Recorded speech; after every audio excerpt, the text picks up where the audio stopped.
So Welcome, Beth. yeah, we're moving on to Hello. Deacon's. How are you? How's your roof? It's a sunny day today, so today is a good day. Today's a good day. Let's see we- when Miss Noonan is going to have a bad day, shall we? Let's look at weather.com. Well, there's Says always water water view. to go swimming in out Yeah, front. no, it's the water roof view. leaks, right, it's You water get view. water view sometimes. All right. Well, we'll get started to take you through the slides and tell you a little bit about what's happening at Deacon School. Get over. So in our profile, we describe Deacon School as a K-2 elementary school, right now servicing the needs of approximately 680 students, give or take on any day as the plus and minus happens and children come and go. But right now, as of the October 1 data, we had 239 in kindergarten, 229 in first grade, and 213 in second grade.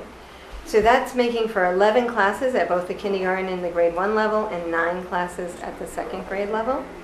In addition to that, there's 3 programs for children that have some different special needs. There's a program for children with cognitive delays called the Learning Center. There's behavioral needs in the Social Learning Center, and the children with autism in the ASD program, the Autism Spectrum Disorder program.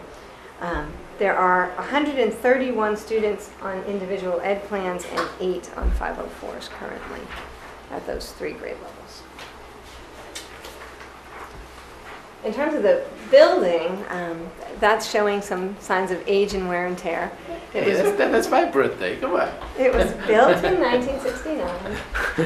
In 1994, the A-wing was added. And 1994 to 2014, we're looking at 20 years with the A-wing. So that is definitely an area of the building that shows some need of some TLC. All of the rooms in the building are used. Every cubby, corner, space, hallway are being used as teaching space, instructional space, very little office space, very little storage space.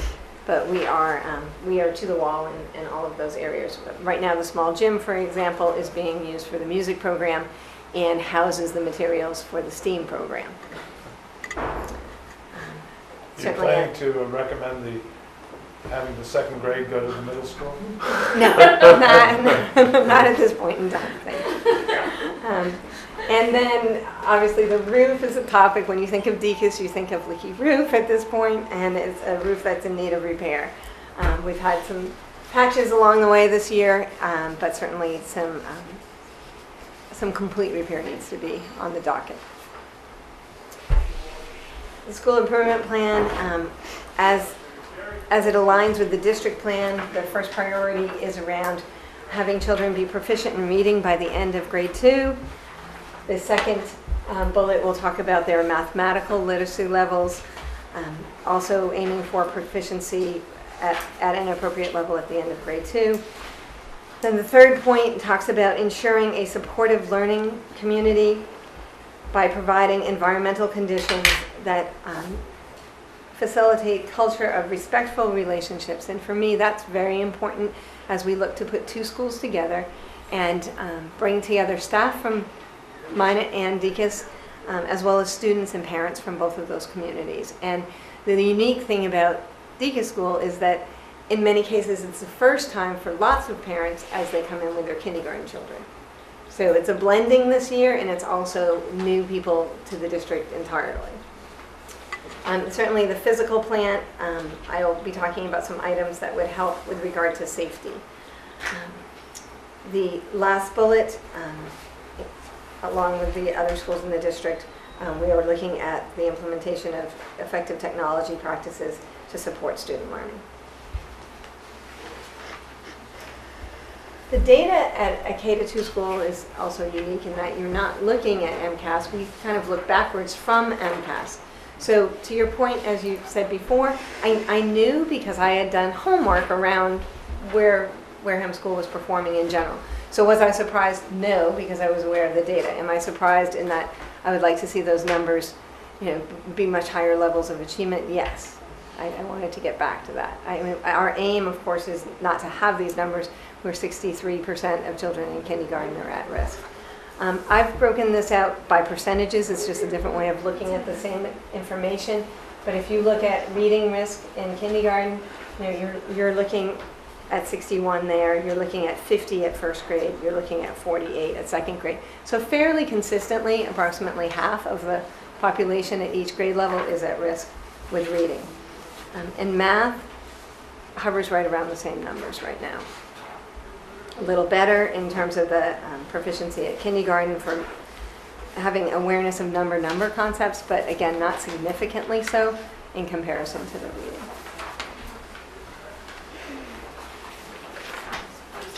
So when you talk about what do you do for children that are coming in demonstrating that level of need, I think we need to give the REACH program some time to really show what it can do.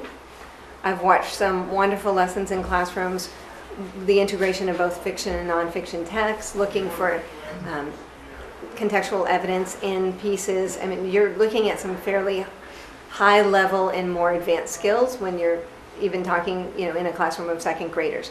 They're able to articulate it better, and I think as a result of the implementation of this program. But I think it's going to take a little while for this to show itself over time. Last year, my understanding, first full year of implementation, so we're still bumping along the way a little in terms of knowing and using all of the pieces that are available. The technology piece is kind of an untapped resource. We've had the interactive computers and the interactive systems be installed over the course of this first term. That has been a little slower than we had liked in terms of getting everything up and running, but I think when we do, it's going to allow teachers to access a lot of the online components and integrate them into their daily lessons in a way that they've not been able to do thus far. Mr. Sweat? Do you see a correlation, and I wouldn't be surprised if you said you didn't see it, between the students who are at risk for math and reading, are they also at risk for technology, or have they had almost more exposure to technology than to a book? It's interesting. I would certainly say that the majority of the children that enter into the computer lab as kindergartners have familiarity with the mouse and how to move around.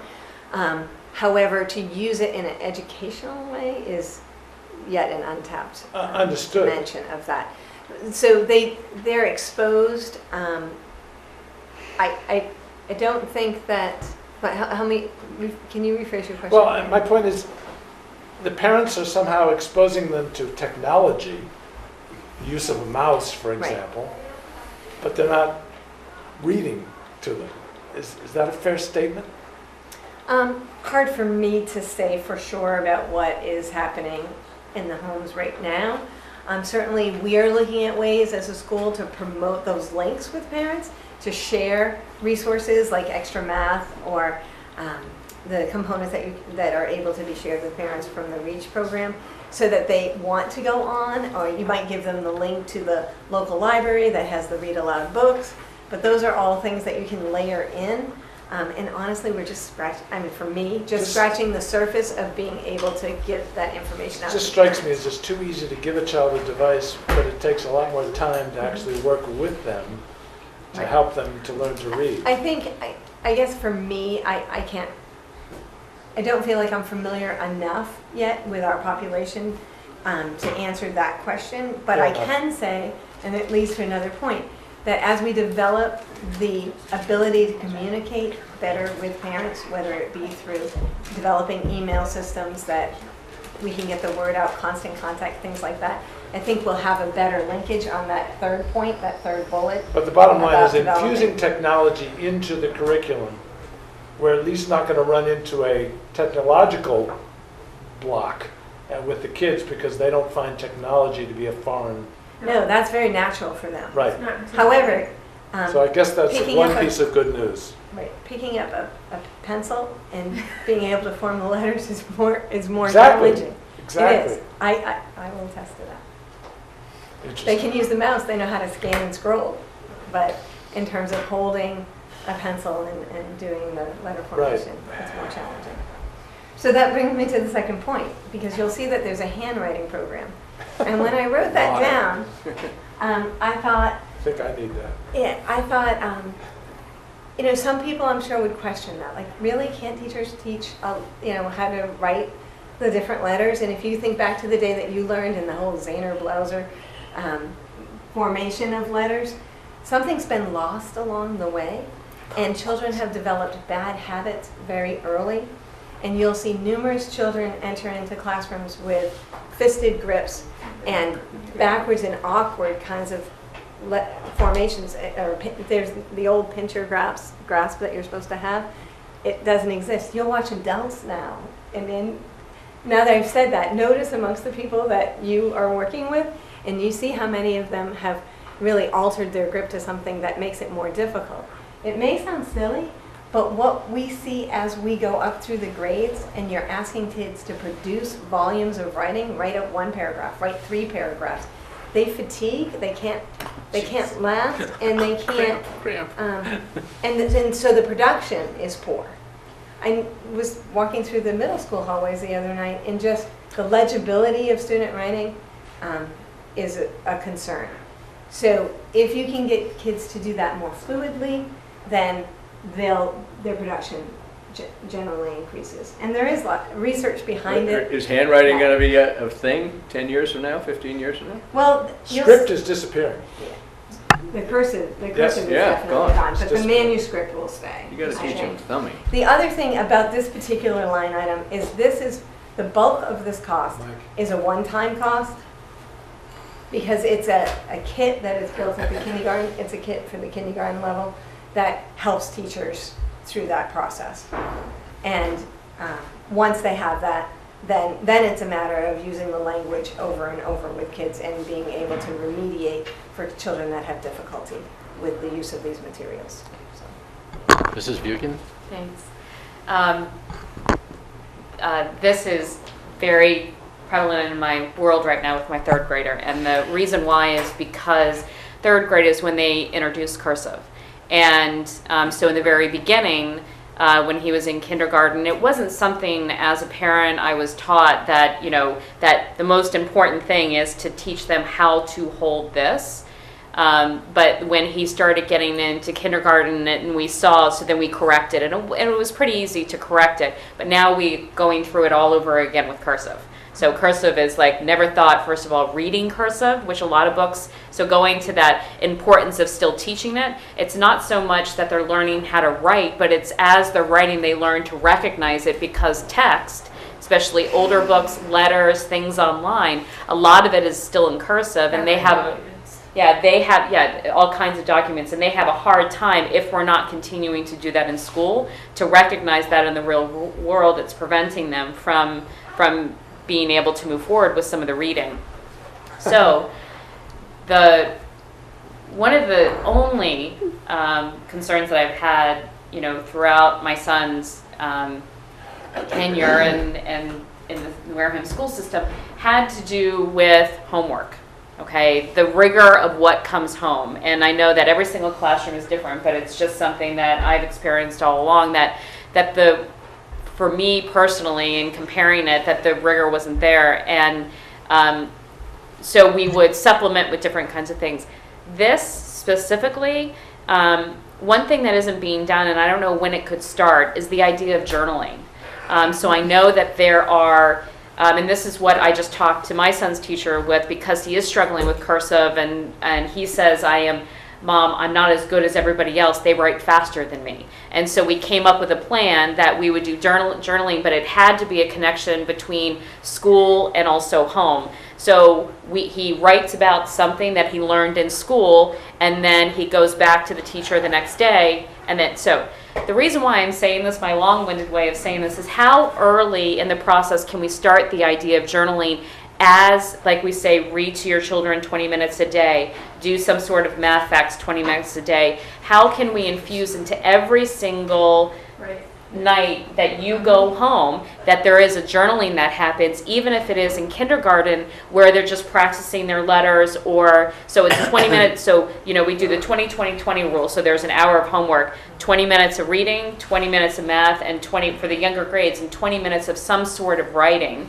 I think would only help this whole piece here, because I know if we would have started that a lot earlier, I don't think that we would be where we are right now, because we had a nightly activity of journaling.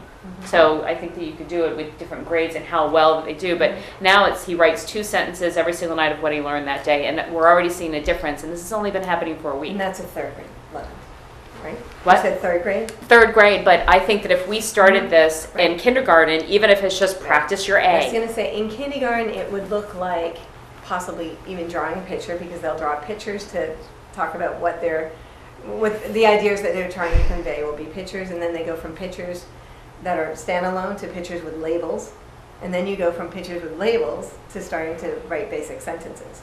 And while it may sound like, you know, kindergarten homework might be write a sentence, actually that might not come for some kids till quite a while into the school year. Sure. But still, that even for some children, like it might be that the top to bottom stroke is the stroke that they're practicing in the evening. But just so Or- we're or infusing that specific piece letters. of writing, right, some sort of using the pen, because that helps with Right. practice and all of that. How can we infuse that in the going home activity? I think that's So writing, something- journaling.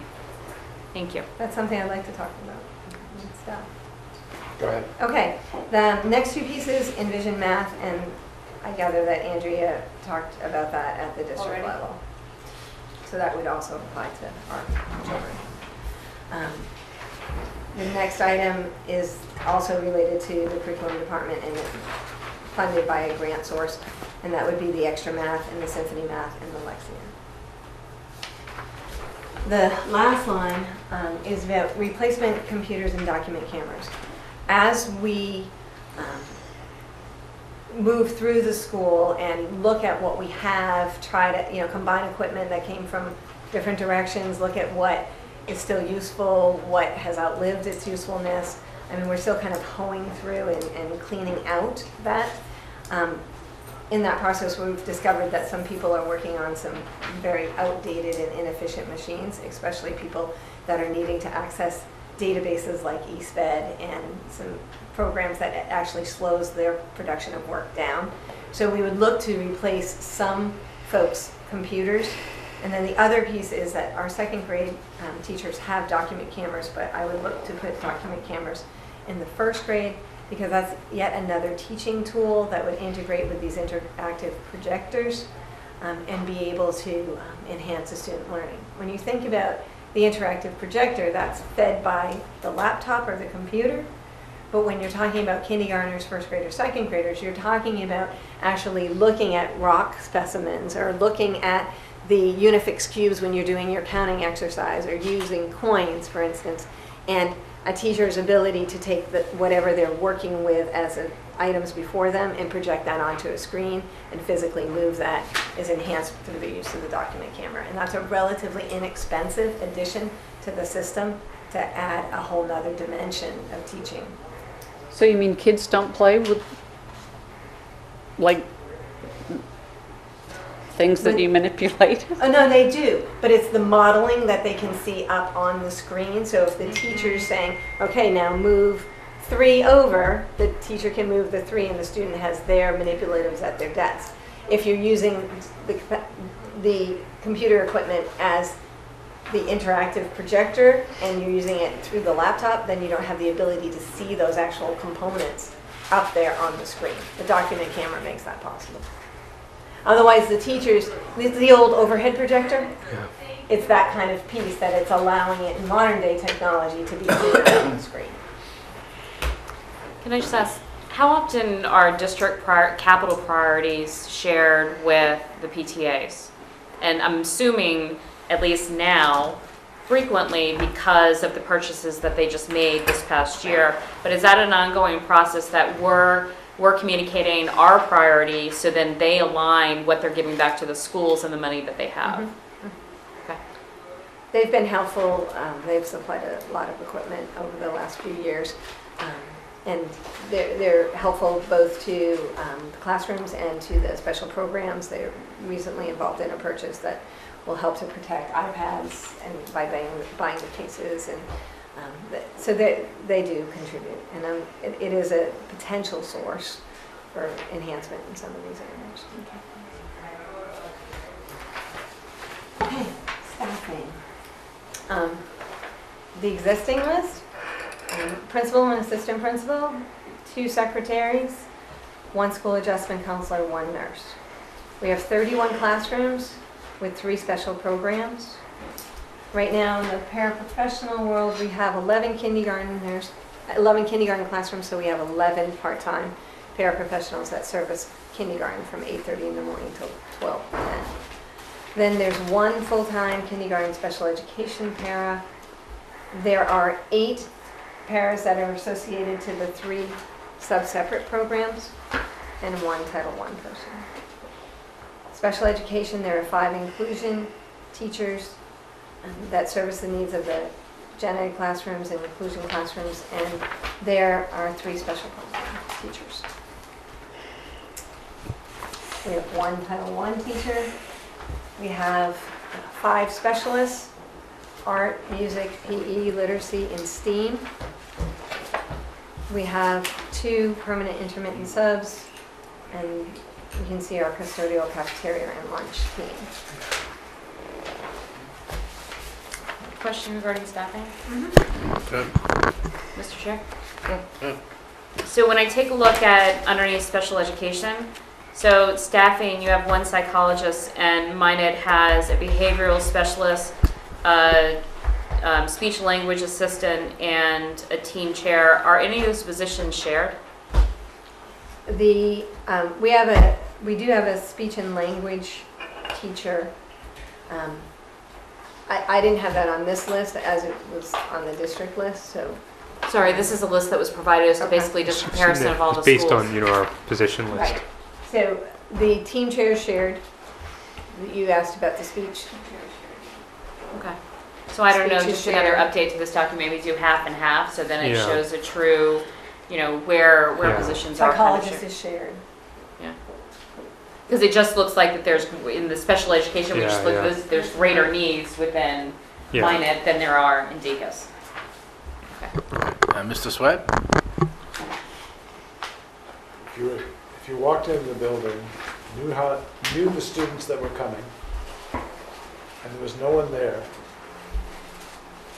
and you had to staff the building from scratch, which position would you hire the last? Which is the least valuable position of all, not by name? But if you say the position, then it's tied to a name. No, because sometimes there's 5 of them.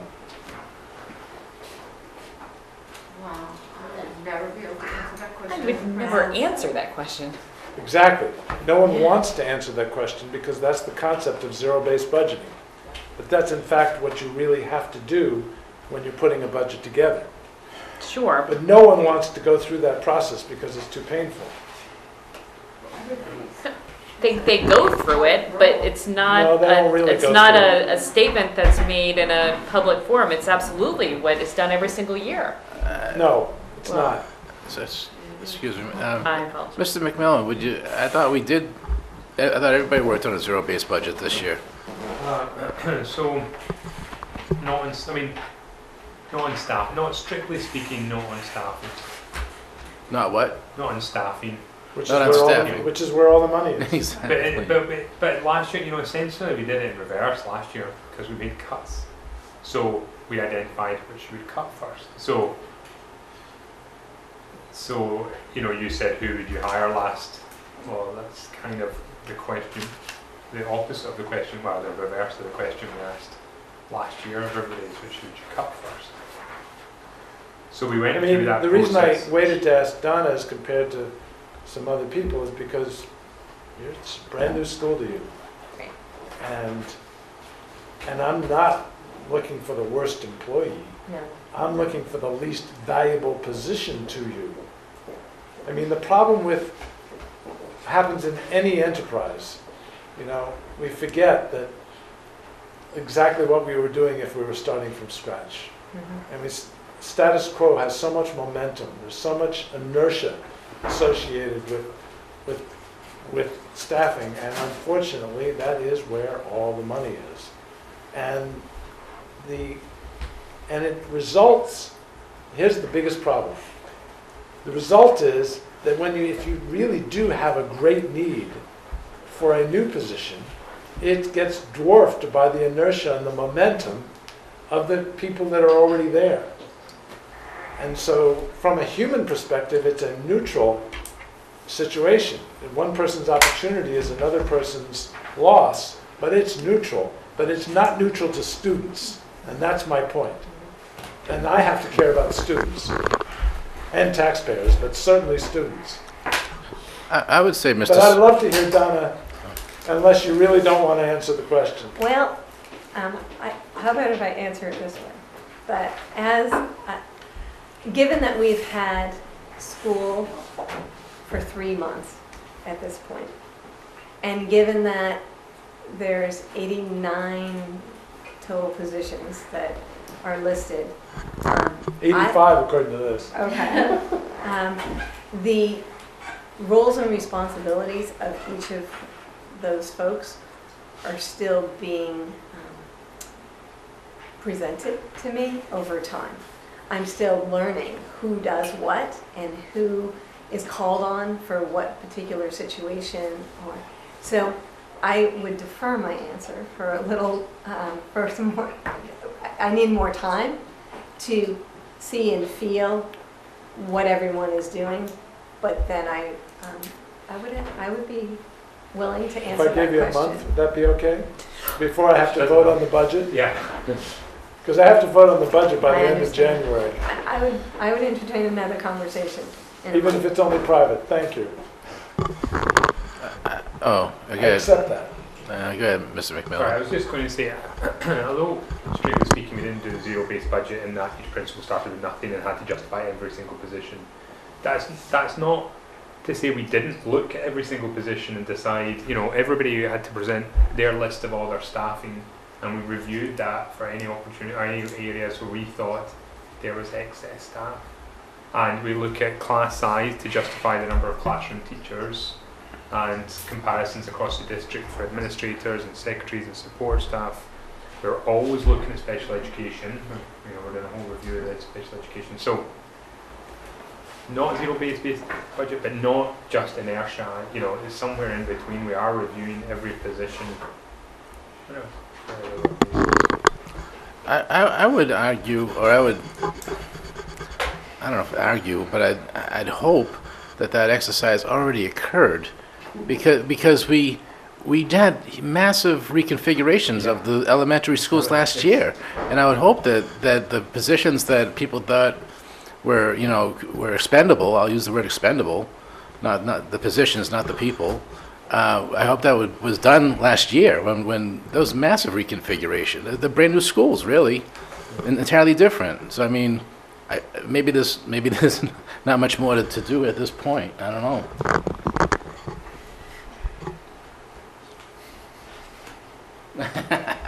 There you go. Moving on. Okay, I thought he had a question. No. I'll defer, thank you.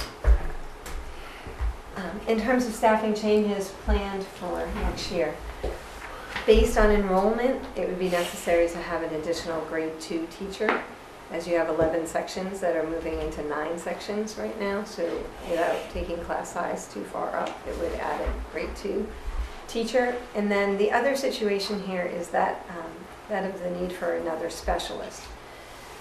Right now we have, and this is a little tricky following, we have 31 classrooms that need to get to art, music, PE, and a part of that is contractual, around 40-minute prep periods, and it's exposure to children to all of those other areas of enrichment. So we have 31 classes. Each of the specialists teach 6 classes a day. We have 5 specialists. That makes 30 periods and 31 classes. And we also, in addition to that, have 3 separate programs making for 34 potential classes trying to go into 30 different slots. So what we did this year is we took one first grade class and one kindergarten class and divided the members of the class, and they travel with another class to art, music, and gym. So one teacher's class sends 4 off to here and 4 off to here and 4 off to there in order to make that work. And in so doing, that created one spot where we could have kind of this flex time where the children in special programs, while we would like them to be included into art, music, and gym and all those things with their peers, in some cases they can't yet be. So there was the availability of the specialist to take a smaller group of children, one period, for the 3 classes combined. If we add the additional grade 2 section next year, and we remedy the situation of small groups of children traveling off, then that's 3 of the preps already. And then if you were to give the 3 sub-separate programs their own, there's your 6 and there's your full-time specialist, to bring it back to everybody gets one 40-minute period every day. Now, I would like to speak for a minute about the negative impact of 4 children traveling off with others. There's a slight plus side when you say, oh, they got to know new friends in another class. That works for some children, but for some children that transition is very difficult for them to be uprooted from their class, move to another class, and just start joining in for just 40 minutes, and then they just barely start and get engaged, and then it's time to get sent back to their other class. From a logistics point of view, you're moving kindergarten children all over the building in different directions and then herding them back to the classroom teacher. I can tell you that the classroom teacher who that currently happens for spends most of her prep period actually delivering them and then collecting them.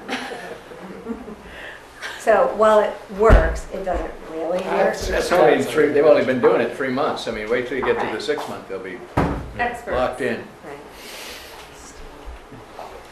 I can imagine. Not a productive use of time. And then Still, I admire that necessity was the Solution. mother of invention. Yeah. so both of those requests are in the level funding. In terms of the minimal level of improvement, I believe you may have had this conversation with mine, but there are occasions when there are children who may have periods of their day where they're dysregulated and not able to stay in class. For that, if that's to happen infrequently and for a child, the go-to person for that would be our school adjustment counselor. And our school adjustment counselor may speak with the child one day, the next day, maybe for a week. We hopefully get the problem solved, they get righted, they get back into class. For other children, it's really learning how to do, especially for our youngest people, this thing called school. Because it's a structure and it's a system and it's a routine. And some of them fall into that nicely. And others, mid-morning, go, yeah, not so much, not right now. And they need a place to go and they need somewhere to be able to take 5 or 10-minute breaks, be supervised during that time, and then get back into class. What that's looked like when you're talking 700 children under the age of 7 is, Mr. Palin, you have them now, Mrs. Noonan, you have them now, and Mrs. Lahane, you have them. And it's very stimulating, especially if the child's had You have to stop being so positive, seriously. What a euphemism, stimulating. If the child's had a misbehavior, I mean, that's the one you want to correct. If it's just like, I miss mom, that's the thing the school adjustment counselor is working on. But if you have that child that's continually needing to be redirected, you don't want to send them home. This is not a child that you want to suspend. You want to be able to contain that child and redirect them and help them. But you also need to follow through and you need to say, here's the limit and here's the structure. When they're in one of our offices and the person comes in and asks me the next question about the next thing that's on the list, and you're like, oh, this is very, and It's exciting, you yeah. need to be able to have a place in a room and a person where you can shut it down, redirect it. When you get this work done, you can go back to class, first this, then that. I need a person who can help to do that so we can help keep kids in school. And so that we can take some of these kids that are scoring in this 60% not ready yet, and help them with their behaviors that will support their studenting skills so that they can be ready for the classroom. What they're doing in a class of 25 kids can be so detrimental to other kids in that class and so distracting that it's actually taking the toll on the learners that are ready to learn. So a person being able to do that kind of, it's these two kids maybe for this hour, but later this afternoon it's somewhere else, and having that flexibility would be greatly helpful. Mr. Smith? I agree, you desperately need another person for 680 kids. How did you choose an assistant principal versus an instructional leader? For me, the assistant principal comes with it a level of authority and for implementation of programming, and being able to say, both in a, and I don't mean authority in just being able to make decisions that would then be implemented and followed through in a, I'm lost for the words, adhering obviously to the contract, but being able to follow through and match with the evaluation process and say, here is the curriculum instruction that we need to develop, I mean, to work with, to develop, to implement, and then here's the accountability side of that as well. I believe your answer. I don't like it, not because of what it says about you, but because of what it's saying about the authority of that position. Mm-hmm. And I'm also a firm believer there's a difference between power and authority. Right. I want these positions, curriculum and leaders, instructional leaders, to have not only authority but real power and the ability to have the kind of impact you're describing. Mm-hmm.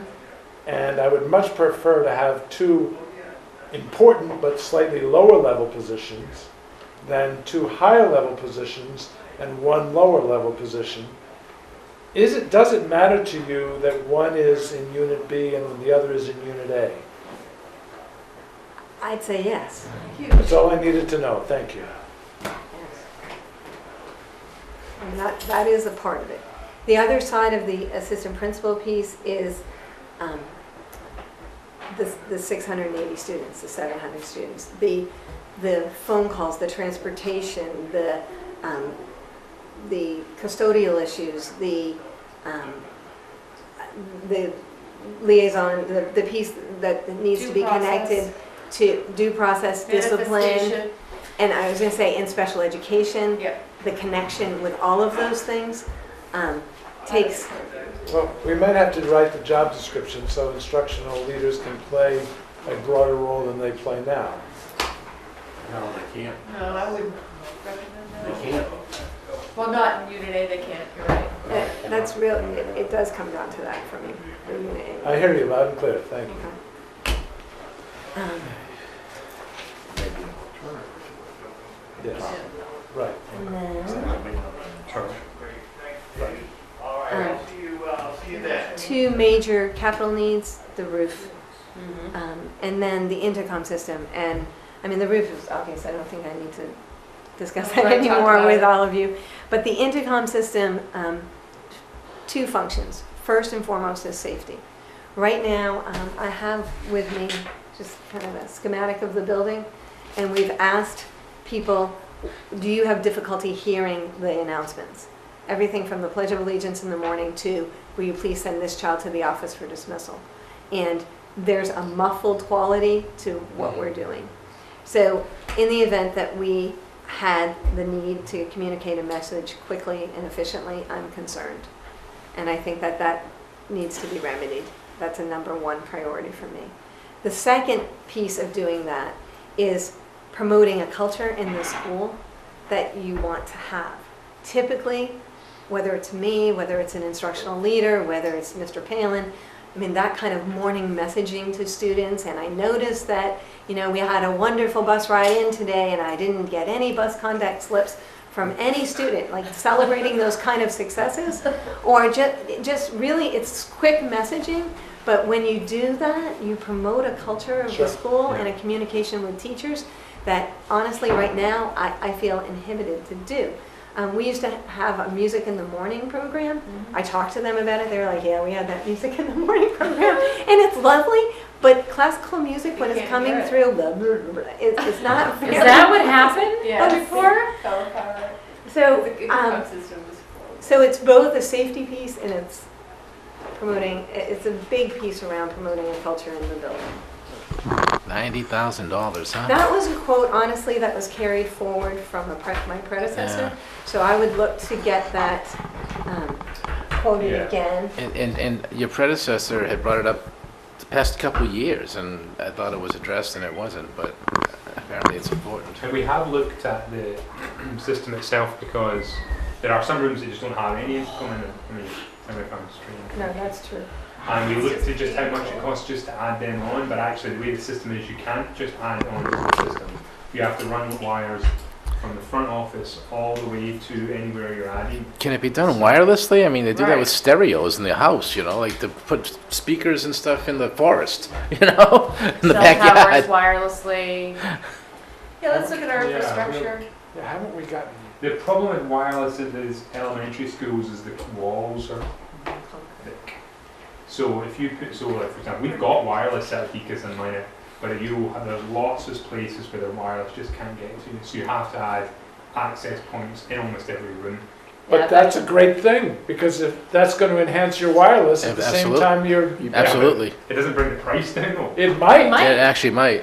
No, so you have to add. You have to add access points, which raises the price. They don't have, at the moment, we Well, don't we have just access don't know if points this in every classroom. 90,000 is, you Yeah. know, that's I don't even know for exactly. a Enhancing the system Wi-Fi that could and be making archaic. the wireless We haven't system even might done be it. the most cost And do them at effective. the same time, yeah. Yes, that's what I'm saying. Two Yeah, birds yeah, with one yeah. stone. Yeah. And Comcast and Verizon, so the buildings that we just did, they're very open, again, not to giving money, but wanting to be able to give away services. Tap them. Yeah, they're really willing because they have a contract that the selectmen have to sign on, I think it's February 26th or something. So ask now, hit them up now. Yeah. Is it let's do that. Comcast or Verizon? Comcast. Yeah. Somebody call Comcast right now. Yeah. Tell Derek. I'm sorry? Tell Derek. The idea of wiring a school that, you know, even putting 350,000, no offense to anybody, but it's almost like lipstick on a pig. You know, I mean, You got 4 portable classrooms in there. We got to preserve those, man. The Yeah. Historic Commission wants to have those. exactly. Yeah. Oh, absolutely. Historical tax credits, let's go after them with those. I mean, maybe we have no choice because the integrity of the roof is important, but still, the building itself. But 90,000 to wire, a big chunk of that will be labor to wire it. That just Yeah, seems yeah. really, got to be a better way. Light flashing. All right. But Donna, you're right, it needs to be done. And I would say of all things on all of these papers combined, for me, if there was one thing for next year, that's it. That's good to tell us. What's that? The roof The, or the? no, the intercom the system. intercom. The intercom It's system. huge, it's I know. huge. Security. Anything well, that you it's want to roll out, communication. things like we were talking about, meditation, music, all of that kind of I- stuff, I- just can't happen without. I think I saw on another slide something about your fire panel or something. That was a question that I need to pursue that further because that was a carryover as well. But that sounds kind of And- important. I mean, what's Right. going on with that? Right.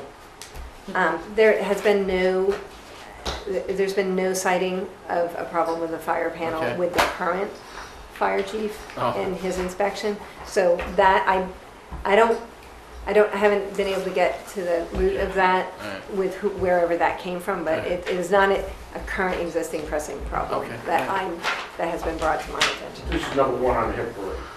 This is no, Yeah. yeah. Okay. The fire panel, I think there was a minor repair that was done that made that, Might have been a lightning Yeah. strike or The something. fire Yeah. over the summer with an uninhabited night. So are you concluded? I'm through. Are you? Any more questions for Deacon's principal? Well, all right, thank you very much. Thank you very, very much. Happy holidays. Thank nice you, holiday. same to all of Happy you. holidays. I'm sorry? Have a nice Oh, holiday. thank you, sir. You If as I well. could, I have some information. Earlier, you had asked where students that had left the high school went. So what I did is I had a poll.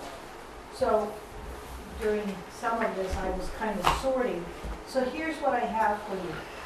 From the years 2011 to 2014, there were 616 students that could have entered the high school in grades 9 through 12.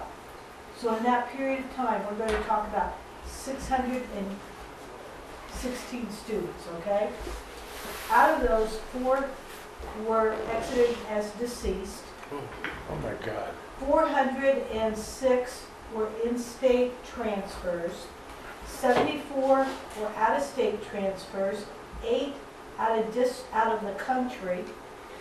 58 dropouts, 11 homeschools, 25 GEDs, 11 maxed out age-wise, 3 virtual schools,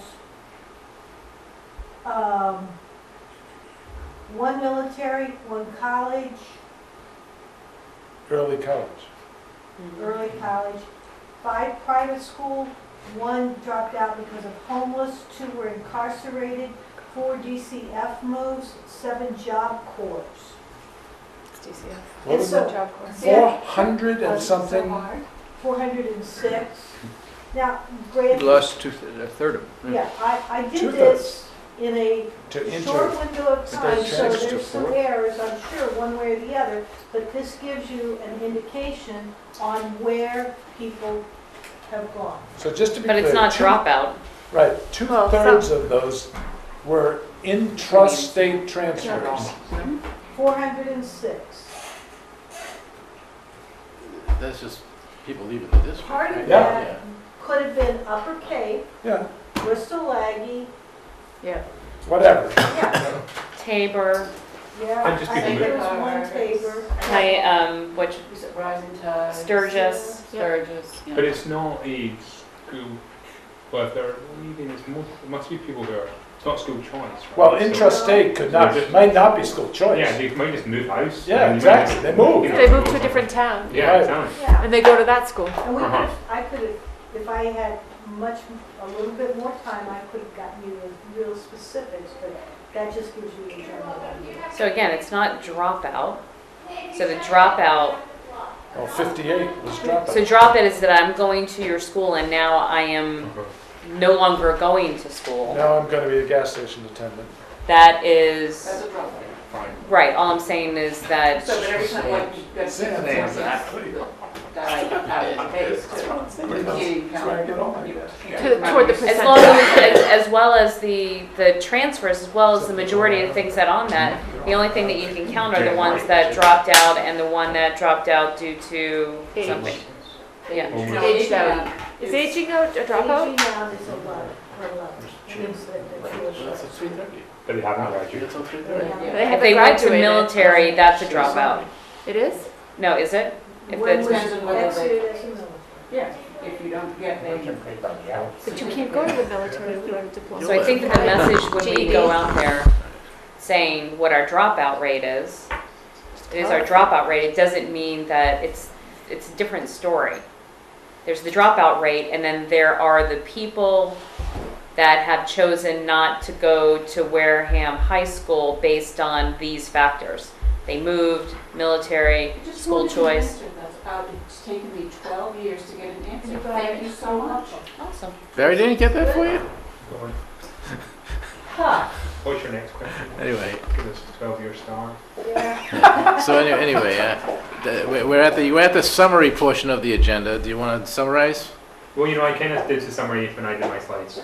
Huh? So I kind of did the summary when I did my presentation. Okay. And sort of summarized Can I it. just make a comment, please? I think it's a wonderful presentation, but the next time you have a presentation and you don't number the pages, I know. I am coming to look. Okay, I said that. I have, I've got my lessons learned for next budget, Yeah. and one of my things is Number your pages. number the bloody pages. Yeah, really. Because when I'm doing it, I'm like, Where Well, am I? the But it's perfect precision. proof Yeah, was yeah, blowing it all over the floor. yeah. And I think the other important piece of feedback that I think, Judy, you gave it was, or somebody, starting with elementary and then Yeah. moving up, And yeah. and Yeah. then after the high school, then going into Right. each one of the administrative levels. So it'd be great. Because we could have saved a lot of criticism. For the middle school? If we had had some, your presentations first, because the programs that you are implementing hopefully will cure some of what you. Some of the problems that are banging around. going, or the need for some of the things that were requested Yeah. at the middle school. Because we're trying to have kids be at a certain level prior to them entering middle school. We don't want to intervene in middle school. No interviewing in middle school. We don't want to intervene at the high school. No, I'm saying we want it to end, like No, I know, but I'm intervention. telling you that it was happening. I know, I don't need So to. is that my cue to talk about elementary? But as a district, we want to make sure that the next level of school they go to doesn't have to put them into special ed, and that's happening. a lot. Correct. Or remedial English. Yeah. So I so much appreciate everybody. Yes, thank you. coming, listening, asking questions. If you have questions now as we move forward, please don't hesitate in getting back to us. And we're in our final preparations of coming to a number prior to submitting it to the town manager by January 5th, and we will have that. Town manager. Yes, town manager. It's kind of a long day. All right, I so, wanna- so could I have a motion to adjourn? So moved. We are adjourned. Thank you very much, Mr. Chair. Nice job. Nice job. Is this done Yes. on Excel? How do you do Happy it? holiday. The PowerPoint and Excel, yeah, most of it's